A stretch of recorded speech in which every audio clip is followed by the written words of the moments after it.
Please watch the video until the end to receive the full warning, encouragement, and practical steps you must take now. Your attention matters. Listen through to the closing charge. Chapter 1. The Signs Unveiled. Why I say the revelation is now. I stand before you as one who has been dispatched into the breach, a messenger and a fighter. Not to frighten without hope, but to awaken with purpose. Look around. The shaking of nations, plagues of heart and body, moral collapse, the clamor of falsehoods, storms that tear cities, and a restlessness in the heavens and on the earth. The symbols you read in Revelation, seals, trumpets, bowls, are not merely metaphors for distant centuries. They are patterns repeating in accelerating frequency. Where deception multiplies, where hatred becomes law, where many love ease more than truth, the prophecy takes shape. I tell you plainly, these events are in full development at this moment. Chapter 2. The Reality of the Battle. What is at stake? This is not an abstract struggle. It is a decisive conflict for souls, for families, for the future of nations, and the integrity of creation. On one side stand the hosts of light, men and women, angels, those who cling to truth and mercy. On the other side march forces of deception and cruelty that seek dominion through manipulation, fear, and false promises. The enemy does not wear a single face. It whispers through systems, media, ideologies, even in the guise of convenience and supposed progress. The stakes are eternal, and the intensity is fiercer than at any prior turning of history. Many will be pressed, shaken, and tempted to yield. Many will falter. But the outcome is not yet sealed. The doors of repentance are open now. Chapter 3. Arms of Light. How we stand in this hour.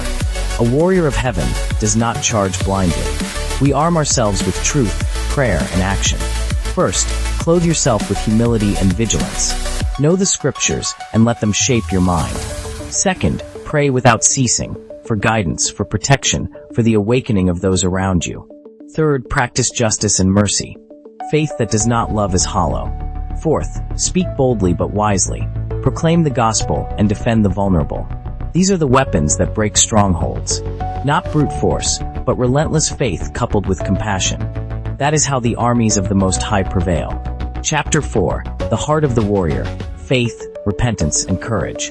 Do not confuse boldness with recklessness. Courage blooms from a heart surrendered to the divine. Repentance is not a sign of weakness, but a preparation for strength. When nations tremble and voices grow loud in confusion, the faithful do not retreat into cynicism. They widen the circle of compassion and tighten their resolve in prayer. I call to brothers and sisters. Return to first love, restore what is broken in your life, and stand as a beacon. The enemy seeks to divide. You are called to unite. The armor of the Spirit is practical. Truth in your mouth, peace in your steps, faith as your shield, and love as your banner. Chapter 5. The Enemy's Strategy. Deception, Distraction, and Despair. Look carefully. The adversary works through three principal tactics.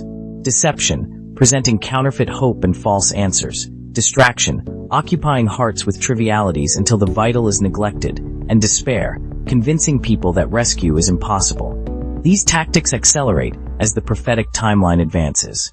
You will see false messiahs, seductive ideologies, and manufactured crises that paralyze compassion. Do not be surprised. Be prepared. Test every spirit. Weigh every claim against the light of the word, and do not give your heart to every smooth message. Be wise as serpents and gentle as doves. Chapter 6. Judgment and Restoration. The end is mercy and justice. Prophecy carries both warning and promise. Judgment will come, not as arbitrary wrath, but as the correction of injustice and the purging of what corrupts life. Yet beyond that judgment lies a restoration more glorious than all that was lost. A new heaven and a new earth where grief and pain will be ended.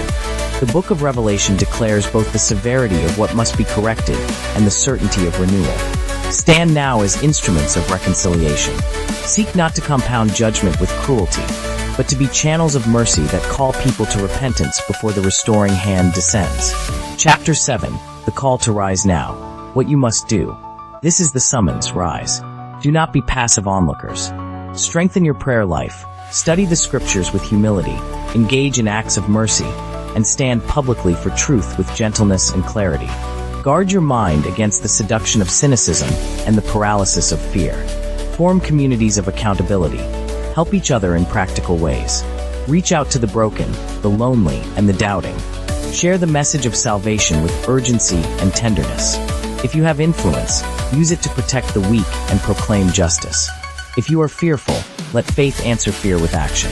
The time to prepare hearts is now, not tomorrow. If this message stirred something within you, take the next step. Subscribe to the channel. Activate notifications to receive future calls to courage. Give this video a like to support this work. Comment below with your thoughts and testimonies, and share this message with friends and family who need to hear it now. Stand firm. Pray without ceasing. Rise with the dawn.